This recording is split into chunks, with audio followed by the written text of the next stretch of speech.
slightly harder. Oops. I said like a bunch of times. Okay, so this problem is the standard kind of array problem that you see in bronze. I don't know if they're gonna continue this trend from next year for next year, but it seems like for this year, I mean, they've been following this trend pretty well, so they might actually just continue this for next year. So yeah, this is the bronze 2 array problem, basically, that we've kind of been seeing every single month. So we have this array with numbers from 1 to n, and we want to take a picture. And basically, by taking a picture, we mean like, okay, we need to find an arrangement of cows that follows these things. First of all, it has to increase and decrease, right? So kind of if you imagine the heights has to go like up then down, right? That's the first one. Second one, you can't have 2 cows standing next to each other with the same height. And the third one, it has to be exactly symmetric. So it has to be up and down and exactly the same way, right? So every single ones have to be like, matched up with the other side until you get to like one tip. So when you face a problem like this, you kind of want to just you want to think about like what exactly do all these conditions mean, right? These conditions are kind of confusing when you first just like don't like when you're just trying to like stare at them, right? You can't just stare at them and figure this out. You have to like trial cases, right? So what does this actually end up meaning? Well, first of all, right, if it has to increase and decrease, obviously the number in the middle, hi, has to be the largest number, right? If you kind of imagine this, right, it's like goes up, then goes down, right? Number in the middle has to be the biggest, right? If you also look at this inequality, it also makes sense. Okay, so largest in the middle.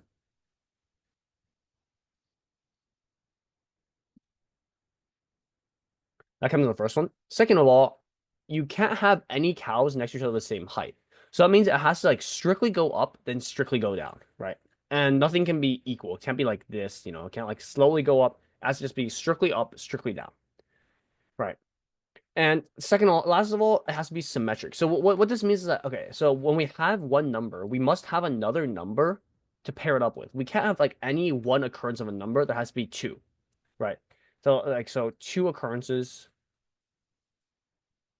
of each number. And combined with the second case, which you can't have cows next to each other, we can actually narrow this down even further into exactly 2 occurrences for each number.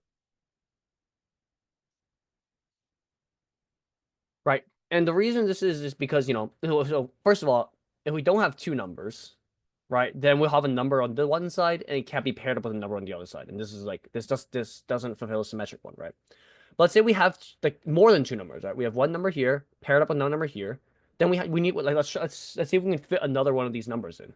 Well, the only place we can fit it if it has to go up then go down is next to this number, right? Because it's impossible to have like let's say we have a number A, right? We can't have like an A then an you know, like let's say there's a bunch of numbers in between. We can't have like an A matching with A on the other side, right? We can't have an A, then a B, then an A again, right? Because then otherwise, if B is not equal to A, then we'll have A less than B greater than A, which will go back up again, then go back down. And this like breaks it like one up, one down, right? This breaks this inequality. And so that means that either B has to be equal to A, which can't work, or we just can't have this at all. So, you know, we just can't have this all by contradiction because B cannot be equal to A. Okay. So that's that taken care of. So we know that just for every single number, there has to be exactly 2 occurrences, right? And I think at this point, the problem becomes pretty straightforward because we just have to do a bit of a count. Except for one case in the middle, which is the largest number in the middle can only occur once, right? Because if we try to imagine it, right, if it goes up, it has to peak here and then go back down. But we can't. It has to. We can't have a number next to each other, right? So if the largest number appears twice, right? Let's say our array is like I don't know, like 1, 1, 2, 2, and then like 3, 3, right? We can only take 1, 3, right? Because we can't have 1, 2, 3, 3, 2, 1 because these 2 numbers cannot be next to each other. So the largest number can only appear once because that has to be like a singular peak. So with this out of the way, I think coding the problem is pretty easy. So for every number, we just have to find the largest number, right? We're always going to take the largest number, take exactly one occurrence of it. And then next, we count every single number that occurs twice or more than twice, right? But if it occurs more than twice, we can only take 2 occurrences of it. Right. So we just loop from 1 to n.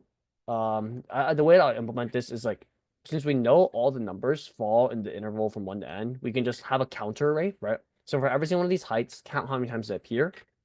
And if they appear more than twice, we add 2 to the answer. If they appear like, yeah, if they so loop over occurrences, CNT array, where CNT array is like the counter array, right? If x occurs greater than or equal to 2, add 2 to answer. And do until reach max, add 1 the answer. Add 1 to answer. Okay. Does this make sense to everyone?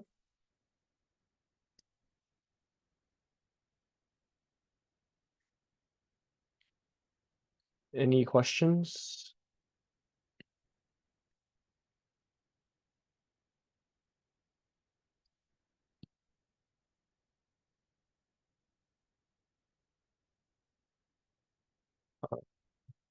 Okay, if there's no questions, then I will just go on to the next one. I think we're going pretty fast to this concept. I think the first 2 problems are pretty easy.